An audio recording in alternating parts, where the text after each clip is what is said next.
Nas décadas de 30 e 40 do século XX, a indústria florescia na cidade de Lisboa.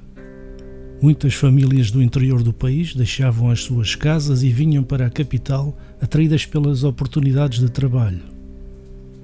Ao chegar à capital, deparavam-se com uma realidade diferente do que imaginavam e as condições em que viviam eram muitas vezes precárias. Existiam diversos bairros que não eram mais do que barracas.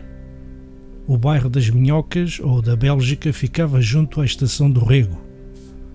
Pelos anos 30, segundo contam, foi destruído por um grande incêndio, talvez em 1936 ou 1937. Perante esta situação, durante o Estado Novo, foram criadas habitações provisórias em bairros pré-fabricados, com casas de pequenas dimensões que, com o decorrer do tempo e o aumento do agregado familiar, se foram degradando. A ideia subjacente era melhorar as condições sociais e económicas das famílias de bairros de lata e estancar a expansão de barracas em redor da cidade, promovida pelo êxodo das populações do interior para as grandes cidades. Com a implantação destas medidas, nascia em 1938, na cidade de Lisboa, o primeiro bairro provisório do Estado Novo, o bairro da Quinta da Calçada, que viria a durar até 1997. A história da sua implantação, constituição e desagregação está presente na memória de quem aí habitou e para preservar essa história e a de outros bairros que foram posteriormente construídos, a Câmara Municipal de Lisboa editou o álbum Lisboa, o outro bairro, os provisórios do Estado Novo. Nesta recolha de história, explica-se aos vindouros como era a Lisboa de outras décadas.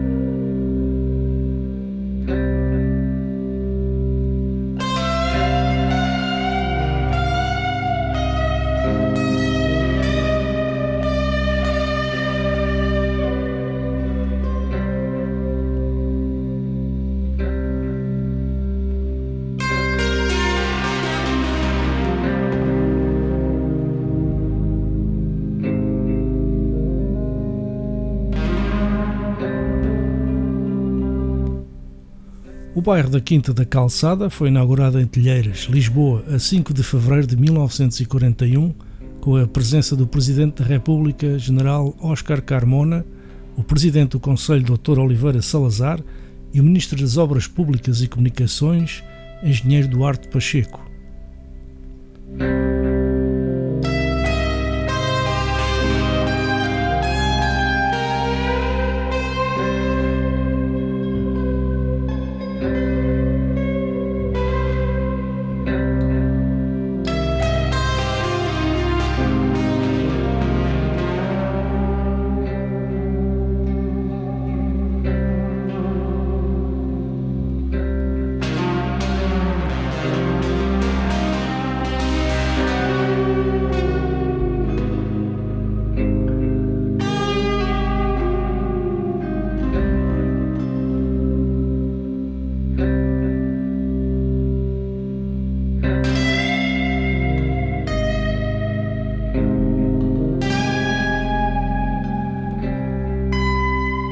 São 500 casas destinadas a substituir outras tantas barracas sórdidas que vão ser implacavelmente destruídas.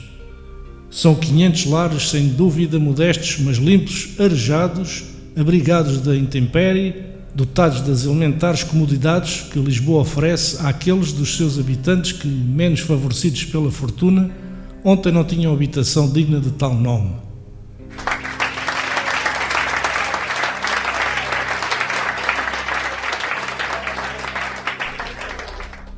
O bairro da Quinta da Calçada foi criado para cerca de 500 famílias, situava-se no Campo Grande, junto à Zinhaga das Galhardas, e era feito de habitações pré-fabricadas em luz-alite, divididas em células de 3, 4 e 5 dependências.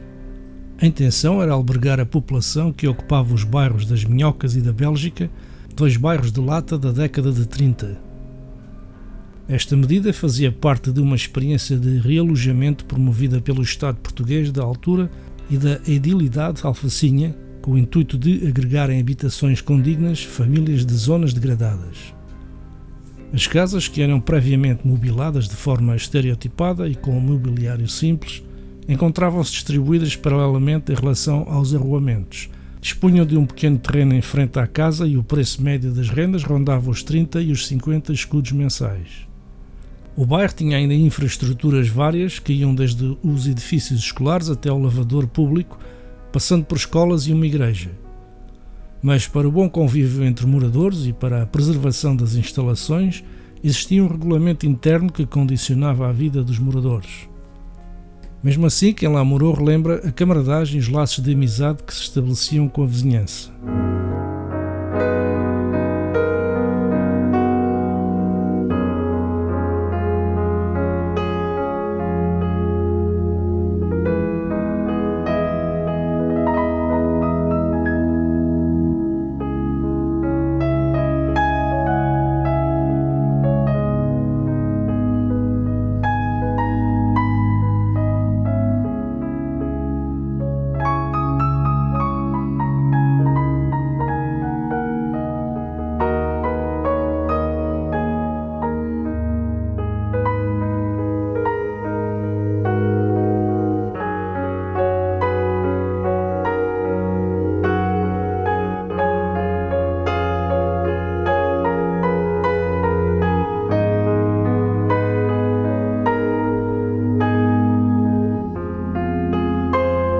A inauguração do bairro da Quinta da Calçada foi no domingo 5 de fevereiro de 1939. Bairro que durou quase 60 anos. 2 dias depois da inauguração da Quinta da Calçada, o engenheiro Duarte Pacheco voltou ao bairro para cumprimentar os técnicos e os empreiteiros e ver como iam os trabalhos. O homem não parava quieto, vivia para o trabalho e trabalhava a 100 à hora. Dizem que era costume ele trabalhar 16 horas por dia. Duarte Pacheco, nascido em Lolé, no virar do século, 1899, veio para Lisboa aos 17 anos, atraído pela fama do ensino da matemática de uma jovem escola. Formado pelo IST em 1923, 4 anos depois, em 1927, o Conselho Escolar determinava por unanimidade a sua nomeação como diretor do Instituto Superior Técnico. Duarte Pacheco operou uma transformação profunda do país. Durante os anos que presidiu ao Ministério das Obras Públicas e Comunicações e à Câmara Municipal de Lisboa, planificou e executou as obras que trouxeram Lisboa e Portugal para o século XX. A obra de Duarte Pacheco foi possível num espaço tão curto de tempo devido à sua capacidade de trabalho, ao rigor e ao método que imprimiu ao seu trabalho e ao funcionamento do Ministério e dos organismos que criou e controlou. Dotado de um caráter inabalável, imbuído da ética republicana que regeu toda a sua carreira política, com uma vontade forte e uma ousadia visionária, Duarte Pacheco revolucionou Portugal nas mais diversas vertentes: obras públicas, transportes, comunicações, solidariedade social, ensino e cultura. Se a contemporização do ministro com o regime é polémica, a sua capacidade de fazer e fazer bem nunca estiveram em dúvida. Duarte Pacheco era um homem de regime salazarista, mas era também uma espécie de super-ministro com uma energia sem fim. Desde a Mata de Monsanto, a autoestrada Lisboa-Porto, aos bairros sociais e um sem número de outras obras, deixou marcas para a posteridade que muitos hoje ainda utilizam. Numa manhã de novembro de 1943, perto de Vendas Novas, a caminho de uma reunião do Conselho de Ministros, o carro onde seguia despista-se e embate num sobreiro.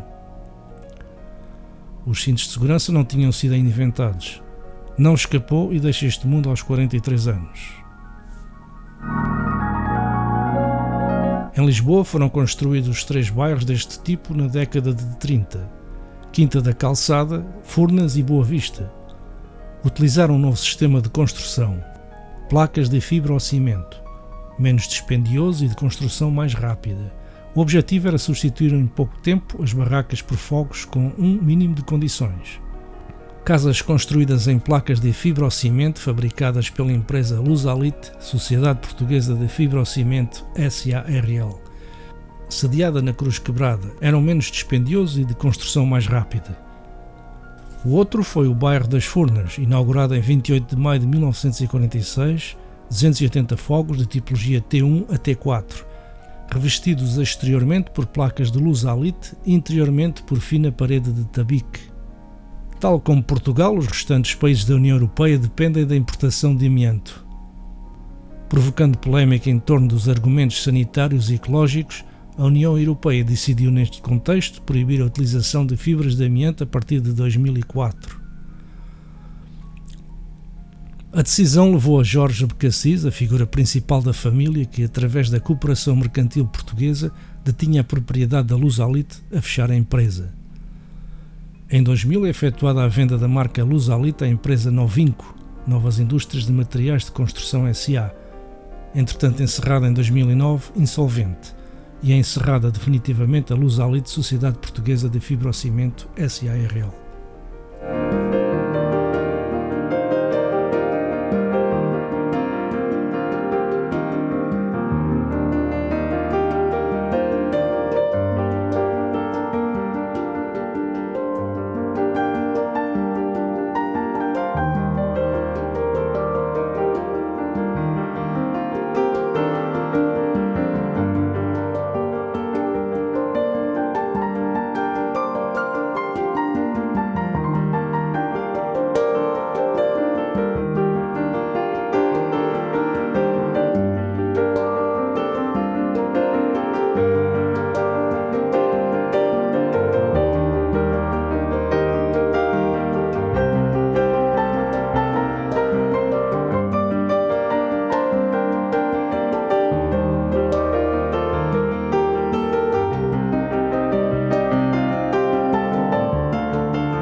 O bairro da Quinta da Calçada existiria até os anos 70 do século XX, altura em que foi construído um novo bairro apelidado de Bairro Fonsecas e Calçada, cuja construção foi promovida pela Cooperativas Unidade do Povo e 25 de Abril, em regime de autoconstrução, e que terá ocorrido entre 1977 e 1979. Foi projetado pelos arquitetos Raul Estes Ferreira e Gonçalo Ribeiro Teles. Apenas se construiu cerca de um terço do projeto original, que executa um desenho urbano cuidado sobre duas decisões partilhadas com os moradores: a tipologia baseada no quarteirão e a altura média do edifício. As 335 licenças de habitação apenas viriam a ser entregues em 20 de dezembro de 2016 pelo então Presidente da Câmara de Lisboa, Dr. Fernando Medina.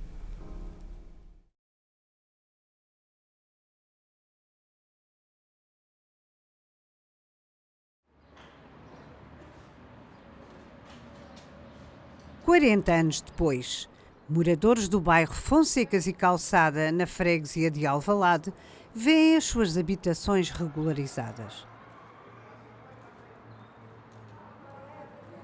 O Presidente da Câmara Municipal de Lisboa, Fernando Medina, e a Vereadora do Desenvolvimento Local e Habitação, Paula Marques, entregaram as licenças de utilização das 335 habitações do bairro às cooperativas Unidade do Povo e 25 de Abril. Dizer-vos que vale a pena lutar. Ainda que seja 40 anos depois, vale francamente a pena lutar. E, portanto, aquilo que vos posso dizer é que, do lado da habitação e da Câmara Municipal de Lisboa, é uma honra, um prazer e uma sensação de dever cumprido estarmos aqui hoje. Fez-se muito para a concretização do direito à habitação, mas este dia marca uma diferença. É que a partir de agora todos vão ser proprietários das suas casas com a totalidade dos direitos que essa situação implica. Para os autarcas, o momento foi de grande felicidade. Terminava com os votos de bom Natal, boas festas e que felizmente este ano nós podemos contribuir para que cada um a passe com um pouco mais de alegria e de confiança no futuro deste bairro. Muito obrigado.